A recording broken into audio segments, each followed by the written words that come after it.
Dean De Laurentiis walked onto my screen and I forgot that Garrett Graham even existed. I've been reading the Off-Campus series since 2015, and the Off-Campus TV show gave me everything I wanted, one thing that actually really surprised me, and maybe some concerns for the future of the show. Let's get into all my thoughts on the Off-Campus TV show season 1. So I just finished all 8 episodes of the Off-Campus series on Prime. I'm going to share all my first impressions on the season, a particular scene that's going to live rent-free in my head forever. So grab something to drink and let's settle in. I'm definitely bringing notes for this one. And this week was all things hockey in my house because I also read Big Stick Energy by Serena Bowen, which is coming out June 30th. And I read that for the Romance Happily Reading Challenge for the spring event. So it's all things hockey romance around here. Speaking of all things hockey, we're also going to touch on the comparison that I've seen online about this show with Heated Rivalry. So you'll want to stick around for that. Hi, I'm Francesca. Welcome to Under the Covers. I've been reading the Off-Campus series since 2015 when it came out. I actually had an arc of this book because I really enjoyed Elle Kennedy in the past. And this first season of the Off-Campus TV show is actually based off The Deal, which is book 1 in the Off-Campus series.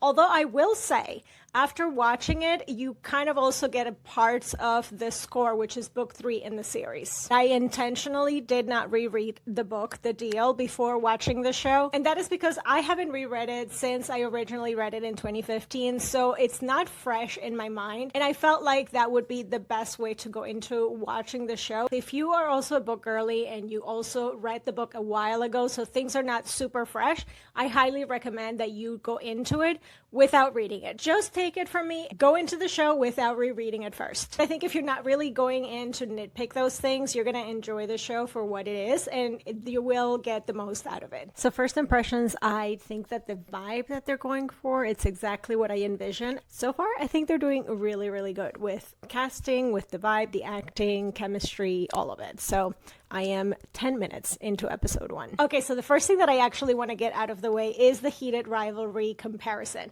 I have been seeing this a lot, and I think that it really drives me crazy because Heated Rivalry, the show and the book, versus Off-Campus, the show and the books, are so different. And I think that they're just being compared because they're both hockey romances. And I am here to tell you that not all hockey romances are equal. There are a million different kinds of hockey romances. And just from the source material, the books, these two could not be more different. Now, once you're comparing also the show, production, how they're filmed, how the stories are delivered, those are also done differently. Part of that is producer, but also part of that is where they're made. So the Off-Campus show is an Amazon original. And I think that that does make a difference with what you're able to put on the screen versus when it was made by Crave. And I think that will also affect that. So if you're going into this expecting just another Heated Rivalry moment, that is not what this is. I was not expecting that because I know the source material is so completely different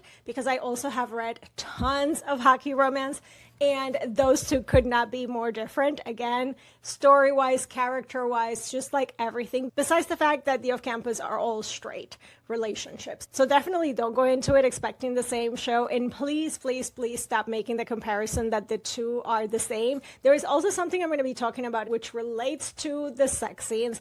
And I think that a big part of what people talk about with Heated Rivalry is the fact that the sex scenes were filmed a certain way and we get to see certain things.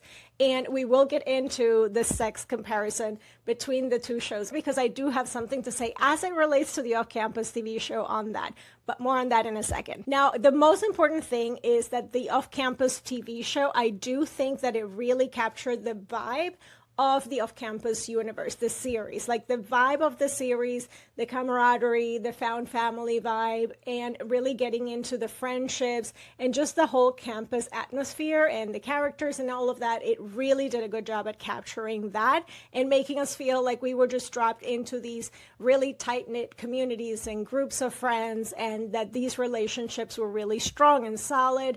And I think that that is something that comes through with the books because you do feel like you're visiting with family and getting to hang. It's almost like they're part of your group chat, and the show did translate to make you feel the same way. Of course, we get all the different locations and all the different settings, and I do think that even though maybe some of them were not exactly how I pictured in my head, they were perfect for the show. It really gave us a really cohesive vibe of what this town feels like, where everybody's hanging out, like all the interactions. It really felt like all of those things made a lot of sense for the characters. Like the boys' house, it really felt like them, messy and all.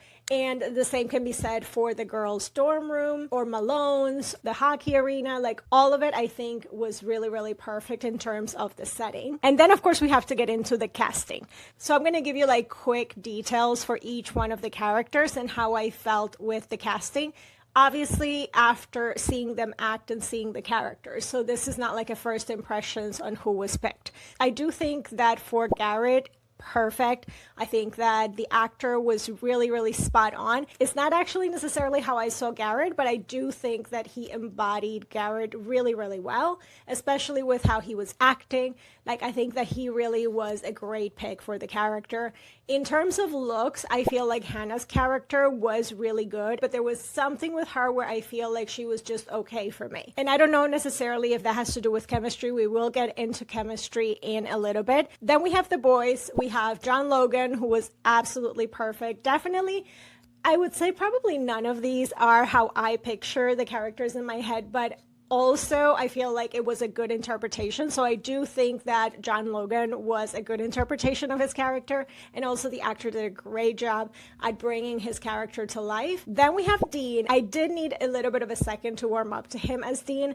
But I think by the end of the performance, he really did win me over. And I could see him as Dean. And then we have Tucker, who I will say, cutest. I love the actor that's playing Tucker. But I definitely feel like Book Tucker and Show Tucker are like two separate entities. Like, I really, really like what the show is giving us, but that is definitely not Book Tucker for me. Not just in looks, but also in personality as well. Then we have the girls, and obviously I already talked about Hannah because that is her main character, but we have Allie, who I absolutely loved. Again, I feel like with Allie, there was a slight disconnect from the books. It's been many, many years. So just from memory, there is a little bit of a disconnect from book Allie and show Allie, but I love show Allie. I think that she was the perfect actress to play her. I really loved her personality and all of her struggles in the show and what we got to see of her aspirations and her chasing her dreams and all of that. So I really appreciated all of the storyline with Allie as well.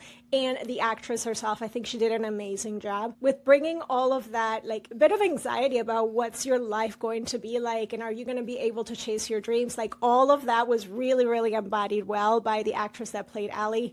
Top notch. I really, really liked her. Then for some of the supporting characters, I really loved Bo and the actor that played Bo. Then we have Hunter, who I will have to say, he is not at all what I would have picked for Hunter, especially like Book Hunter. So I'm going to reserve judgment and see what happens with season 2 because that one I'm still not sure how I feel. Of course, we have Garrett's dad, who is an absolute asshole, but in terms of the actor that played him, I think he did a great job at playing the asshole dad, but I will be so happy if we don't have to see him ever again. We do get mentions also of Dean's sister Summer and Grace Ivers, so I'm hopeful that obviously next season we're going to get Grace, but maybe we also get a little bit of Summer as well. And then the other important character was Justin. I just think he was so hot. He was perfect for the role that he was playing. Like he really embodied the character that they created for him, because obviously it's different completely than the book, but I think that he did really, really well within that character.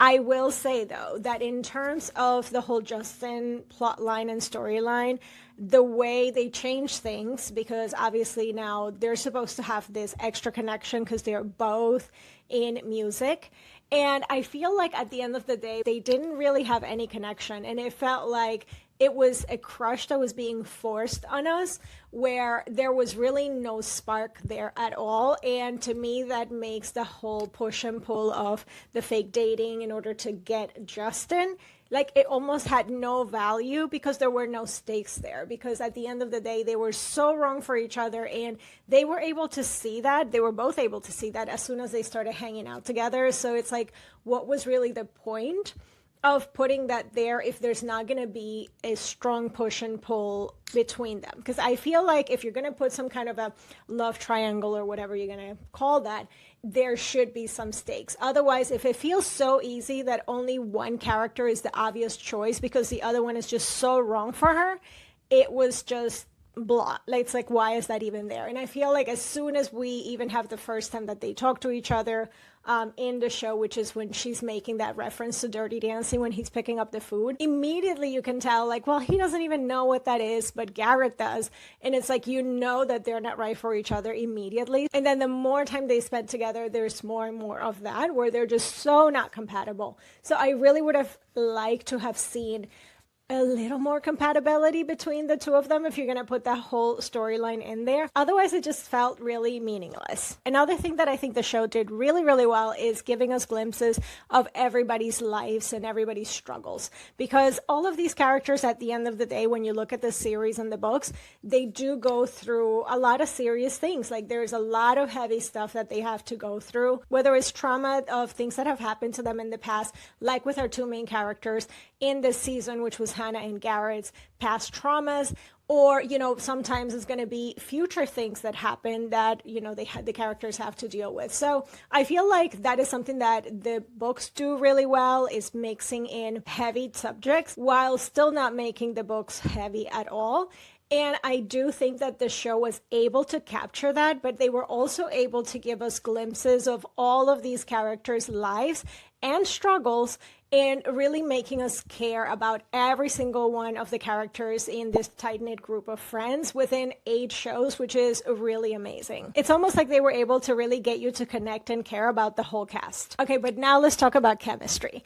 Because Belmont and Elle, so our Hannah and Garrett, they had some chemistry. I'm not going to say they didn't have chemistry, but I feel like their chemistry was just okay. Like, there was something missing, and I can't put my finger on it. I don't know how or why, but there was just something that was not there. There wasn't a big spark for me between them. Like, fire was not there for me with those two. So the chemistry, I would say, for them was just okay. Now, in comparison to that, and maybe because there was the obvious comparison, is the Dean and Allie chemistry. Because let me tell you that chemistry was just popping. Like, it was on fire. And we get to see that immediately, even from the first time that Dean sees Allie at the block party. But even more so when he sees her wearing the JLo dress, and there's that iconic, because I'm going to call it iconic because this scene will live rent-free in my head forever, and it's the scene on the dance floor.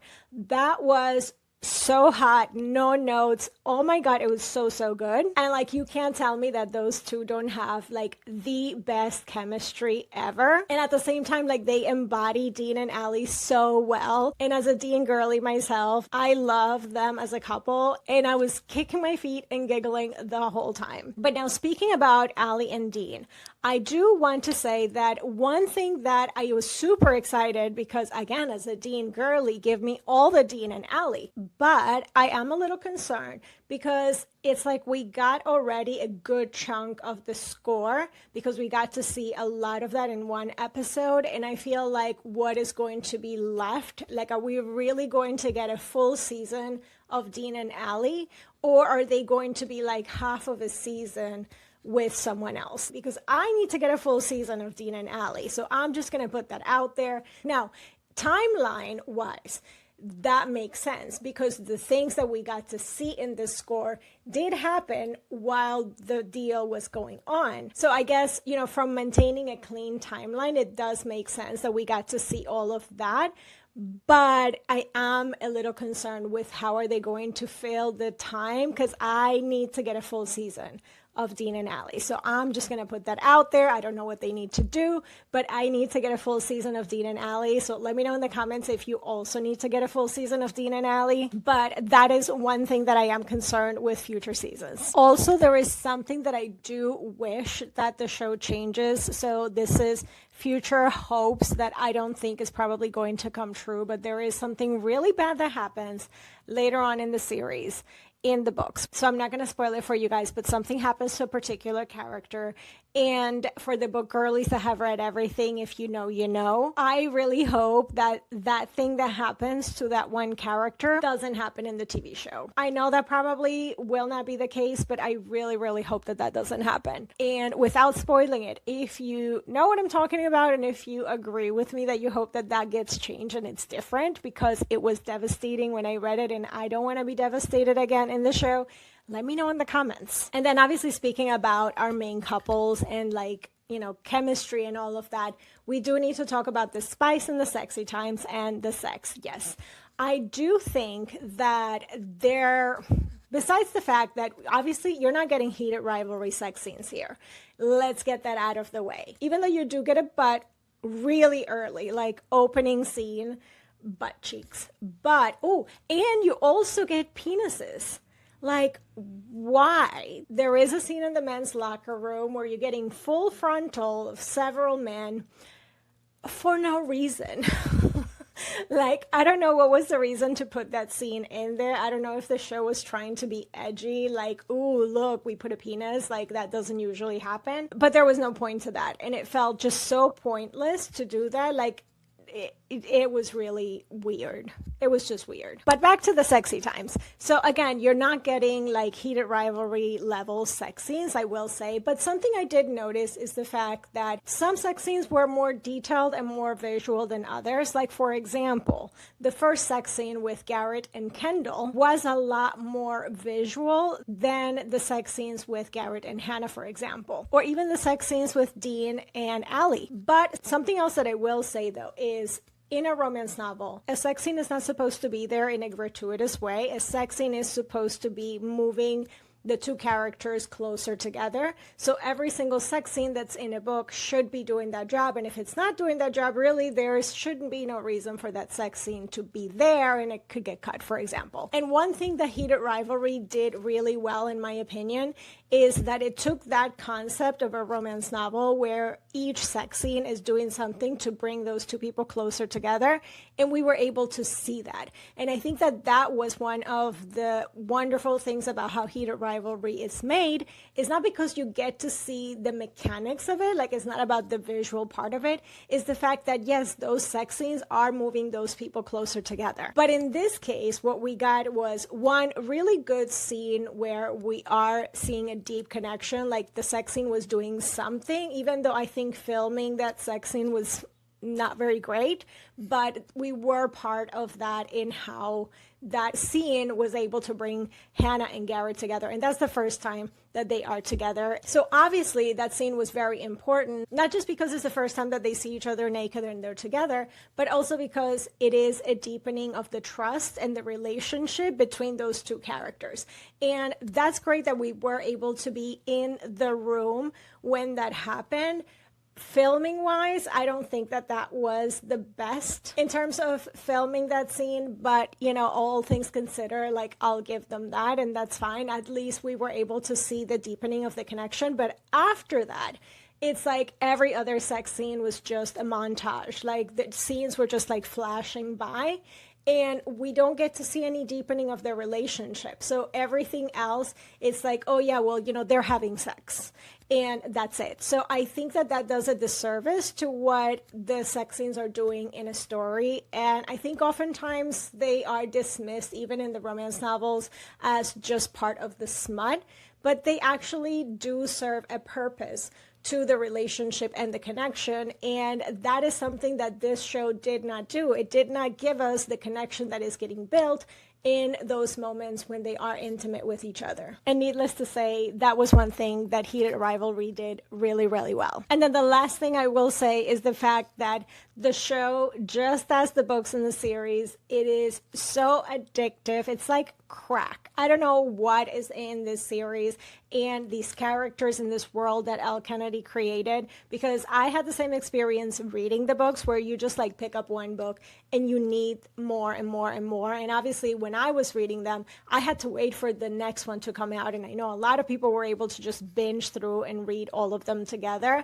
I do think that the show was able to capture that as well. And they were able to deliver each one of those 8 episodes in a way that you feel like maybe you're going to get to a stopping point where you're like, okay, whatever, I'll watch a couple more tomorrow. But no, like you just want to keep going and binge through all of them. And each single one of the episodes, like it has emotional stakes and like you're invested and like you have to know what's going to happen next. Whether it's because like you're in the middle of swooning with the characters or there's something really emotionally heavy going on and you need to know how they're going to come out outside of that, like, I think they did a really great job with pacing and how each of the episodes are really telling and unfolding the story, but also capturing just the essence of what is in the source material and giving us that same addictive crack energy, but in a show. So those are my first impressions of the off-campus TV show season 1. I am definitely excited to get to season 2, where we get more of Logan and Grace. The actress that's going to play Grace has already been announced, and I think she's perfect for the role.